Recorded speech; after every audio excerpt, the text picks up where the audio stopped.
आज के इस लेक्चर में बच्चों हम पढ़ने वाले हैं केमिकल प्रॉपर्टीज ऑफ फिनोल्स। तो ये शुरुआत करते हैं कुछ ऐसी रिएक्शंस की जो रिएक्शंस अल्कोहल भी देते हैं और फिनोल्स भी देते हैं। तो सबसे पहले ऐसी रिएक्शन है reaction of phenol with active metal. Active metal like sodium. हमने पढ़ा था कि अल्कोहल जब सोडियम मेटल के साथ ट्रीट करते हैं सो अल्कोहल में जो एक्टिव हाइड्रोजन होता है that will be liberated in the form of hydrogen gas. बिल्कुल उसी तरीके से फिनोल भी जब सोडियम मेटल के साथ इनकी ट्रीटमेंट की जाती है, फ्यूज करते हैं सोडियम मेटल के साथ, तो ये हाइड्रोजन गैस की फॉर्म में लिबरेट करता है and this will give the sodium phenoxide. Because of the liberation of the hydrogen gas, ये शो करता है कि जो फिनोल्स होते हैं वो एसिडिक नेचर के होते हैं। Second reaction of phenol with acid chloride and acid anhydrides।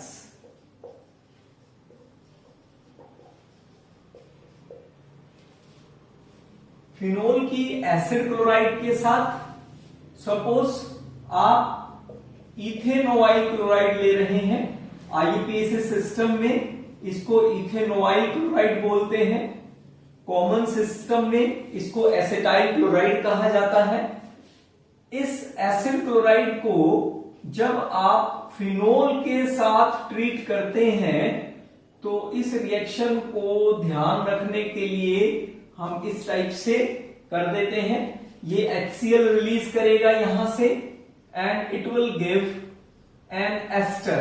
यहां पर ये O आ गया और ये बाकी का पोर्शन इसके साथ अटैच करता है plus HCl। This is called as a phenyl ethanoate. Phenyl ethanoate. अब क्योंकि ये रिएक्शन एसिड प्रोड्यूस कर रहा है, ये एसिड इस एस्टर को वापस स्प्लिट अप कर सकता है इसके कॉन्स्टिट्यूएंट में, तो इसको यहां कंज्यूम करने के लिए reaction mild base, weak base यानी पिरिडीन की प्रेजेंस में की जाती है। बिल्कुल इसी तरीके से यदि आप फिनोल को इथेनोइक एनहाइड्राइड कॉमन सिस्टम में जिसको हम एसिटिक एनहाइड्राइड भी कहते हैं के साथ ट्रीट करते हैं तो ये यहां से स्प्लिट अप होगा।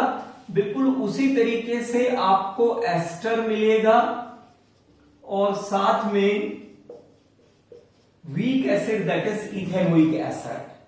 अब क्योंकि इस इथेनोइक एसिड को यहां से हमें कंज्यूम करना है, खत्म करना है, तो इसलिए ये भी रिएक्शन माइल्ड बेस यानी पिरिडीन की प्रेजेंस में की जाती है।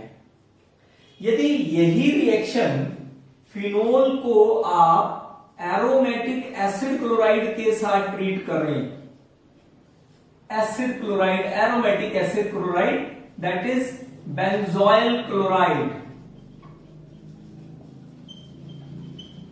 then this reaction is called as a benzoylation and in a similar way यहां से HCl रिलीज करेगा and it will give an ester plus acid that is HCl। यहां पर हमें एक स्ट्रॉन्ग बेस सोडियम हाइड्रोक्साइड की आवश्यकता पड़ती है इस HCl को कंज्यूम करने के लिए। अब यहां पर जो एस्टर मिलेगा this is called as a phenyl benzoate. ये रिएक्शन, पर्टिकुलर ये रिएक्शन जिसमें एसिड क्लोराइड एरोमेटिक लिया जाता है, this reaction is called as a Schotten Baumann reaction. Next reaction है reaction of phenol with Grignard reagent, Grignard reagent, जैसे alcohol Grignard reagent के साथ रिएक्ट करते हैं और ग्रिग्नार्ड रिएजेंट एल्केन में कन्वर्ट हो जाते हैं, तो उसी तरीके से फिनोल भी Grignard reagent, suppose methyl magnesium bromide के साथ जब हम ट्रीट करते हैं तो ये एक्टिव हाइड्रोजन के साथ एल्केन को प्रोड्यूस करते हैं, यानी इट विल प्रोड्यूस मीथेन और साथ में फिनॉक्सी मैग्नीशियम ब्रोमाइड, यानी जो ग्रिग्नार्ड रिएजेंट होते हैं they get converted into the corresponding alkane. Next reaction है रिएक्शन विथ अमोनिया।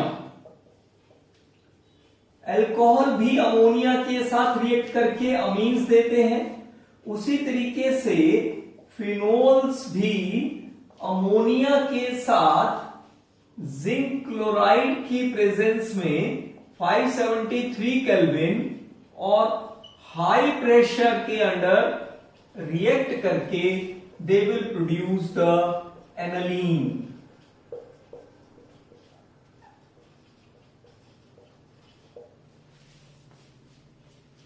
फिनोल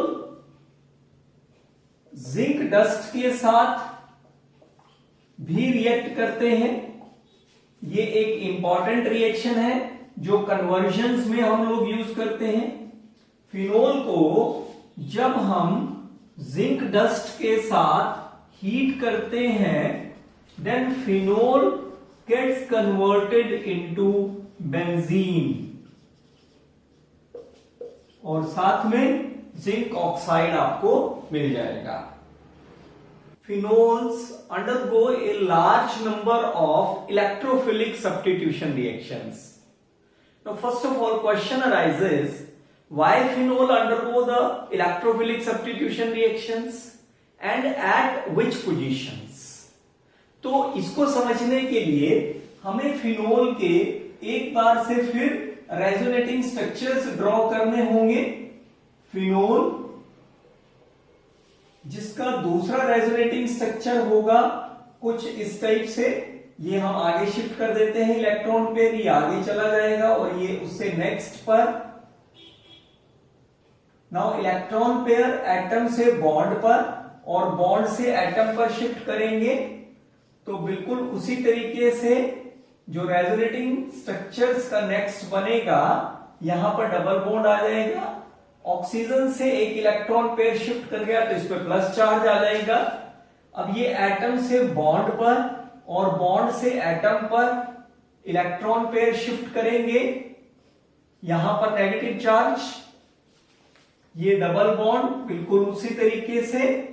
फिर ये एटम से बॉन्ड पर शिफ्ट करेगा और बॉन्ड से एटम पर इलेक्ट्रॉन शिफ्ट करेंगे, तो ये नेक्स्ट रेजोनेटिंग स्ट्रक्चर कुछ इस टाइप से आपको मिलेगा।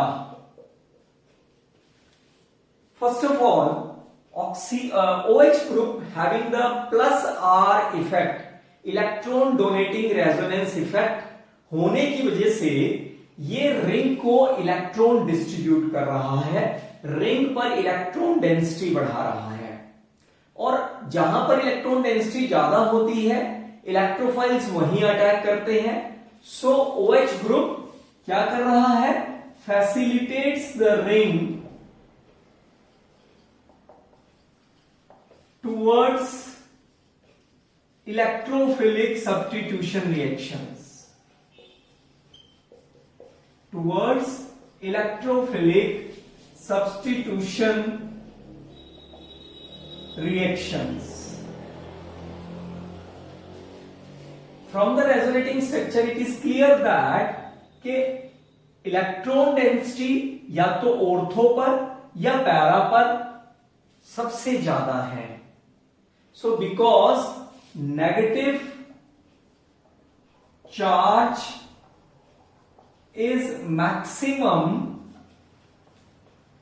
Eight ortho and para positions और जहां पर नेगेटिव चार्ज मैक्सिमम होता है, यानी इलेक्ट्रॉन डेंसिटी मैक्सिमम होती है, इलेक्ट्रोफाइल जो इलेक्ट्रॉन डेफिशिएंट होते हैं उनका अटैक इजीली उन्हीं पोजीशंस पर होता है। So negative charge is maximum at ortho and para position, so it is ortho and para directing towards electrophiles, यानी जब भी ये इलेक्ट्रोफाइल्स के साथ यानी इलेक्ट्रोफिलिक सब्स्टिट्यूशन रिएक्शन शो करेगा, तो जो इनकमिंग इलेक्ट्रोफाइल होगा that will preferably goes to the ortho and para positions. That is why हम ये कह सकते हैं कि जो फिनोल्स होते हैं वो इलेक्ट्रोफाइल्स के towards ortho and para directing nature के होते हैं।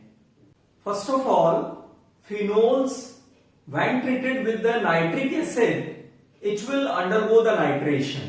तो सबसे पहले हम नाइट्रेशन रिएक्शन की बात करेंगे। Nitration,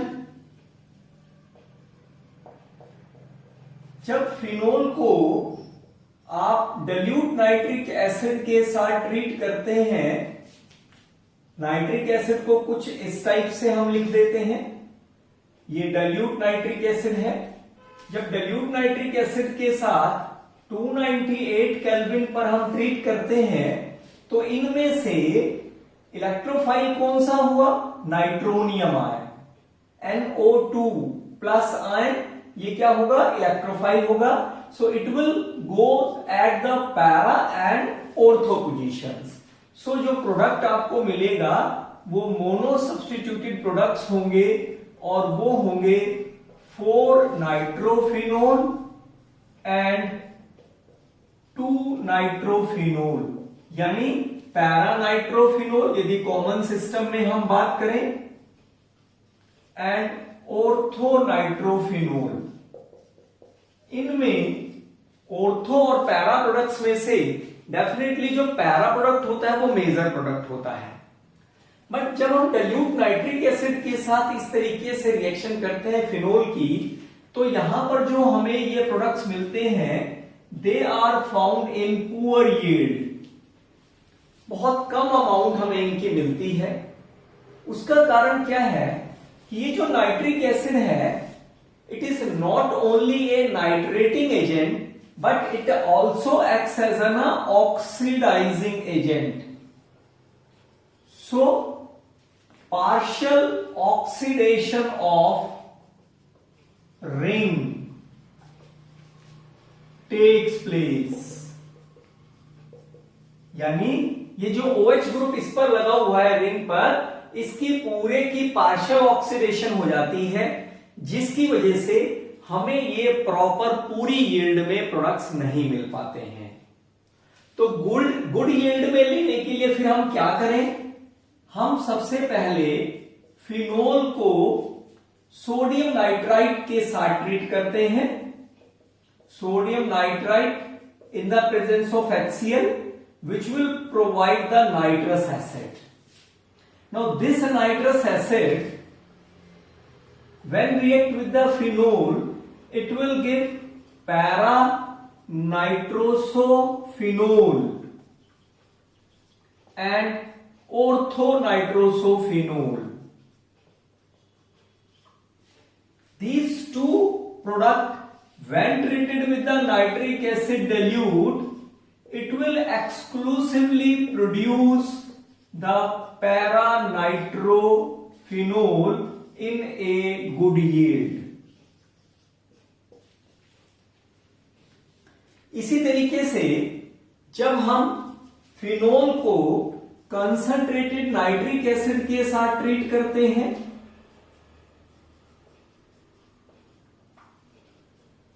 then it will produce 2,4,6 trinitrophenol which is called as a picric acid, which is called as a picric acid. But again in this case also जो 2,4,6 यानी ट्राई सब्स्टिट्यूटेड प्रोडक्ट होता है, इसकी yield poor होती है।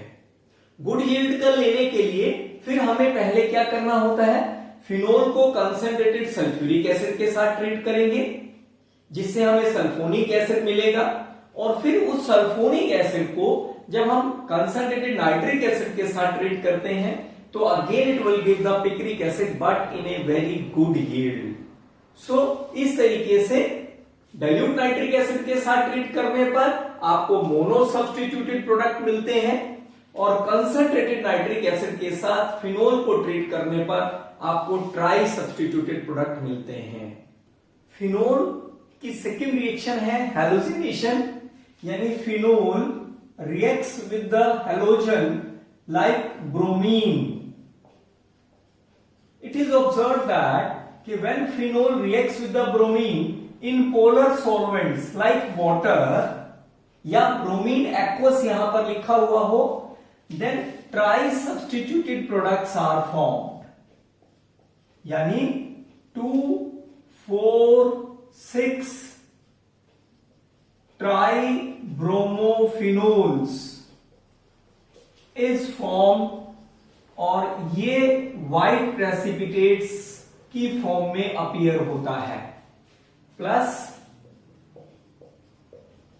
Balance यदि हम करें रिएक्शन को इस तरीके से हमें मिलेगा, परंतु यदि आप फिनोल की ब्रोमिनेशन कर रहे हैं किसी नॉन पोलर मीडियम में लाइक कार्बन डाइसल्फाइड और कार्बन टेट्राक्लोराइड, ये नॉन पोलर मीडियम है, यदि इसमें आप कर रहे हैं then you will get the mono substituted product, यानी पैराब्रोमोफिनोल एंड ऑर्थोब्रोमोफिनोल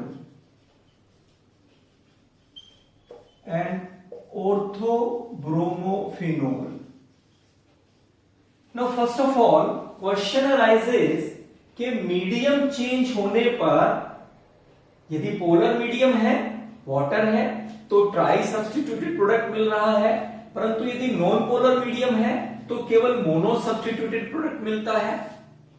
ऐसा क्यों होता है? Because in the presence of polar medium में phenol ionises to phenoxide ion. वो जो फिनॉक्साइड आयन पे ऑक्सीजन होता है, दिस इज फिनॉक्साइड आयन, ये क्या करता है, रिंग को एक्टिवेट करता है इलेक्ट्रॉन को डिस्ट्रीब्यूट करके, जिससे ऑर्थो पोजीशंस और पैरा पोजीशंस हाईली एक्टिवेट हो जाती हैं। All ortho and para positions gets highly activated, and that is why the tri-substituted product is formed. But in non-polar medium में क्या होता है, जो आयोनाइजेशन है, ionisation of phenol is suppressed, कम होती है फिनोल की आयोनाइजेशन, जिसकी वजह से ऑक्सीजन में जो इलेक्ट्रॉन डेंसिटी है उसकी वजह से रिंग हाईली एक्टिवेट नहीं हो पाएगा, and so the mono substituted product are form. तो इसलिए केवल मोनो सब्स्टिट्यूटेड प्रोडक्ट्स ही मिलते हैं। Phenol also reacts with the benzene diazonium salts. जो बेंजीन डाइजोनियम सॉल्ट्स हमें एनालीन से मिलते हैं डाइएजोटाइजेशन पर। फॉर एग्जाम्पल ये बेंजीन डाइजोनियम सॉल्ट है, ये फिनोल के साथ रिएक्ट करता है पैरा पोजीशंस पर, फिनोल एसिडिक होता है, तो तो इसलिए हमें यहां पर अल्कलिन कंडीशंस यूज करनी होती है। यहां से ये HCl रिलीज होगा और हमें पैरा हाइड्रोक्सी एजोबेंजीन यानी एक ऑरेंज या रेड कलर की डाई मिलती है। पैरा हाइड्रोक्सी एजोबेंजीन जो ऑरेंज या रेड कलर की डाई होती है। इसी तरीके से जो फिनोल्स हैं they will undergo the Friedel Crafts alkylation reactions, यानी the phenols can also reacts with the alkyl halide like methyl chloride in the presence of a Lewis acid, that is aluminium chloride या ferric chloride etc. इसके साथ जब ये treat करते हैं तो इसमें जो इलेक्ट्रोफाइल है वो क्या है, मिथाइल ग्रुप इलेक्ट्रोफाइल है। So methyl group will attack on the para position and so it will give the para methyl phenol and ortho methyl phenol. Phenol also undergo the oxidation with a strong oxidizing agent, जैसे acidified potassium dichromate है।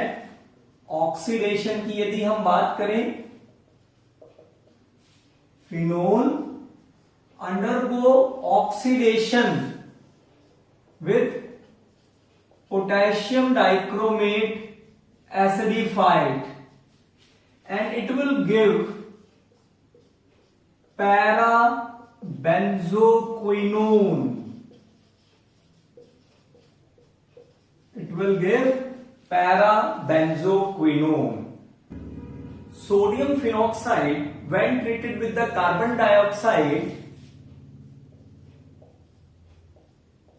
at about 400 Kelvin temperature and 4 to 7 atmospheric pressure, then it will give first sodium salicylate यानी salicylic acid का sodium salt and which upon hydrolysis with the dilute acid it will give the salicylic acid.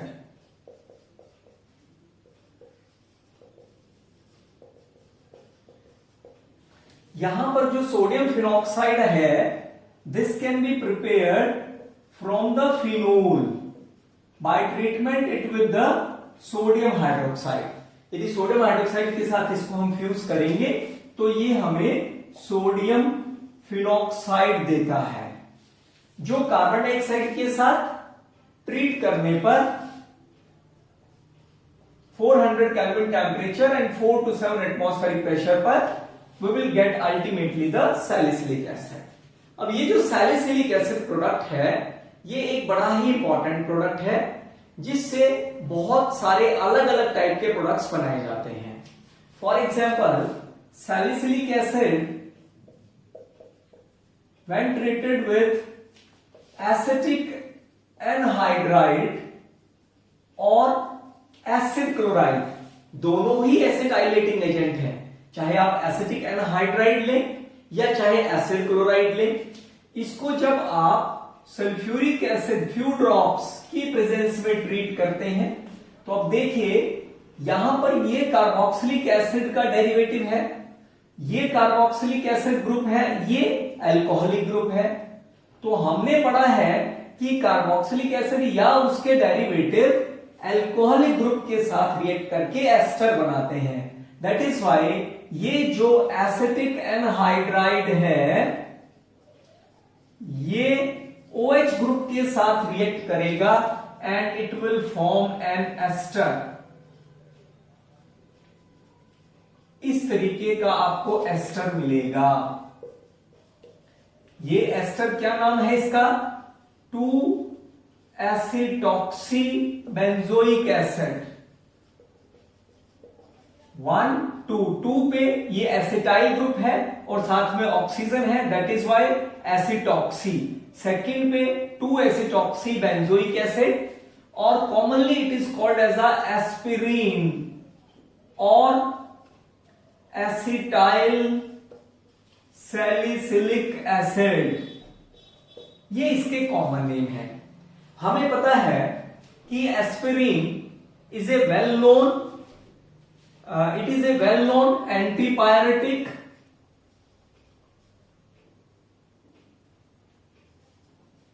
as well as analgesic, मतलब ये बुखार उतारने में भी use होती है और एक पेन किलर के रूप में भी लिया जाता है। परंतु इसका जो एक्सेसिव यूज है that will causes the ulcer in the stomach. Reason क्या है? ये हाइड्रोलाइज होने के बाद स्टमक के अंदर सैलिसिलिक एसिड प्रोड्यूस करता है। सैलिसिलिक एसिड म्यूकस को इरोड करता है, जिसकी वजह से स्टमक वॉल्स पे अल्सर होने के चांसेस बढ़ जाते हैं। परंतु एस्पिरिन एक एंटी ब्लड कोएगुलेटिंग एक्शन होने की वजह से ये हार्ट पेशेंट्स जो होते हैं उनको भी दी जाती है। डॉक्टर्स एडवाइस करते हैं यदि घर पे किसी को हार्ट की कोई प्रॉब्लम आ रही हो तो इमीडिएटली आप उसको एस्पिरिन पानी में घोल के पिला दीजिए, तो वो उसको कंफर्ट फील करेगा। इसी तरीके से यदि एस्पिरिन के बाद यदि हम सैलिसिलिक एसिड को फिनोल के साथ ट्रीट करें, फिनोल, अब यहां पर ये OH ग्रुप है तो डेफिनेटली ये कार्बोक्सिल ग्रुप के साथ रिएक्ट करेगा and it will produce the phenyl salicylate. It will produce the phenyl salicylate.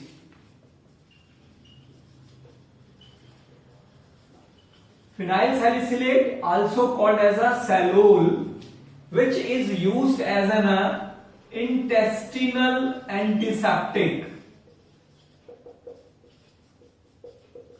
Intestinal track में यदि कोई प्रॉब्लम आ रही है तो डॉक्टर्स इसको इंटेस्टिनल एंटीसेप्टिक्स, इसके सॉल्ट्स को एक मेडिसिन के रूप में देते हैं। इसी तरीके से यदि आप सैलिसिलिक एसिड को मीथेनॉल के साथ ट्रीट कर रहे हैं, then it will give the methyl salicylate. It will produce methyl salicylate, which is used as a mouth freshener and perfumes में भी हम इसका इस्तेमाल करते हैं। तो इस तरीके से जो एस्पिरिन है ये बनता है सैलिसिलिक एसिड से, सैलोल यानी फिनाइल सैलिसिलेट बनता है जिसको इंटेस्टिनल एंटीसेप्टिक के रूप में यूज किया जाता है, और सैलिसिलिक एसिड से मिथाइल सैलिसिलेट बनता है जिसको माउथ फ्रेशनर्स में भी यूज किया जाता है और परफ्यूम्स में भी यूज किया जाता है। Phenols reacts with the chloroform in the presence of alkali यानी सोडियम हाइड्रोक्साइड या potassium hydroxide to produce the salicylaldehyde. This reaction is called as a Reimer Tiemann reaction. कैसे होती है रिएक्शन? फिनोल को जब आप क्लोरोफॉर्म के साथ सोडियम हाइड्रोक्साइड की प्रेजेंस में हीट करते हैं, then it will first produce an intermediate of this type. Again it reacts with the sodium hydroxide जिसमें हाइड्रोक्साइड आयन एक स्ट्रॉन्ग न्यूक्लियोफाइल का काम करते हैं, वो दोनों हैलोजन एटम को यहां से रिप्लेस करेंगे एंड कुछ इस टाइप का एक दूसरा इंटरमीडिएट आपको मिल जाएगा। परंतु हमें पता है कि एक ही कार्बन पर दो हाइड्रोक्सिल ग्रुप स्टेबल नहीं होते हैं।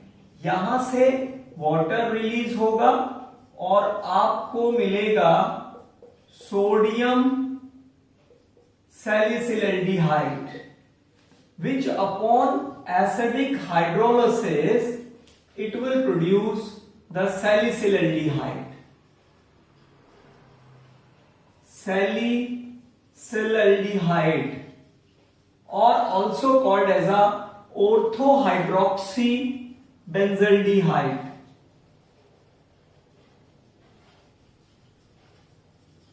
यदि यही सेम रिएक्शन आप फिनोल की रिएक्शन यदि आप क्लोरोफॉर्म की बजाय कार्बन टेट्राक्लोराइड की प्रेजेंस में कर रहे हैं विद द सोडियम हाइड्रोक्साइड और potassium hydroxide, then instead of salicylaldehyde it will produce the salicylic acid.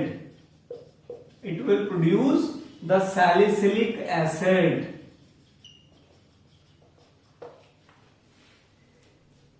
Phenols also reacts with the phthalic anhydride. Phthalic anhydride होता है कुछ इस टाइप से। This is the formula of phthalic anhydride. Phthalic anhydride when reacts with the phenols, phenol के 2 molecule का para position, this is phenol, यहां para से hydrogen और थैलिक एनहाइड्राइड का oxygen, it will reacts with the concentrated sulphuric acid. Few drops की presence में जब हम ये करते हैं तो डिहाइड्रेशन यानी वाटर का रिमूवल होता है और आपको प्रोडक्ट कुछ इस टाइप का मिलता है जिसको हम फिनोफ्थलीन कहते हैं। फिनोफ्थलीन, ये वही फिनोफ्थलीन है जिसको हमने +1 क्लास में एसिड बेस इंडिकेटर के रूप में यूज किया था जब हमने सोडियम हाइड्रोक्साइड और HCl की टाइट्रेशंस की थी। इसी तरह से जो फिनोल है that will also undergo the catalytic reduction. Phenols can also react with the hydrogen gas in the presence of nickel and it will produce the cyclohexanol. It will produce the cyclohexanol. अभी तक बच्चों हमने ऐसी बहुत सारी reactions की हैं जो फिनोल्स भी देते हैं और अल्कोहल्स भी देते हैं, लेकिन कुछ ऐसी रिएक्शंस भी हैं जो दोनों को डिस्टिंग्विश करती हैं। जैसे सबसे पहला है लिटमस टेस्ट। हमें पता है फिनोल्स अल्कोहल से हाईली एसिडिक नेचर के होते हैं, इसलिए फिनोल्स लिटमस टेस्ट देते हैं, means they turn blue litmus into red. ये ब्लू लिटमस को लाल में कन्वर्ट कर देते हैं, बट अल्कोहल्स का एसिडिक बिहेवियर इतना कम होता है कि they do not react with the litmus solution. Second, bromine water test. Bromine water के साथ यानी ब्रोमीन इन पोलर मीडियम के साथ जब हम फिनोल को रिएक्ट करते हैं, it gives white precipitates of 2,4,6 ट्राइब्रोमोफिनोल। परंतु अल्कोहल्स ब्रोमीन वाटर के साथ रिएक्ट नहीं करते हैं। तीसरा टेस्ट है ferric chloride test. Phenols reacts with the ferric chloride and they will give violet coloration. परंतु again alcohols do not react with the ferric chloride. इसी तरीके से एक और रिएक्शन को हम डिस्टिंक्शन के रूप में लिख सकते हैं और वो है कपलिंग रिएक्शन। हमने पढ़ा था कि फिनोल्स को जब आप बेंजीन डाइजोनियम क्लोराइड के साथ अल्कलिन मीडियम में ट्रीट करते हैं, टेम्परेचर रखते हैं 273 से 283 केल्विन टेम्परेचर के बीच में, यानी 0 से 10 डिग्री सेल्सियस के बीच में, तो जो फिनोल्स होते हैं they will give the orange और red colour dye, but alcohols ये रिएक्शन नहीं देते हैं। तो इस तरीके से इन सभी टेस्ट की हेल्प से हम एल्कोहल्स और फिनोल्स में डिस्टिंक्शन कर सकते हैं। Thank you.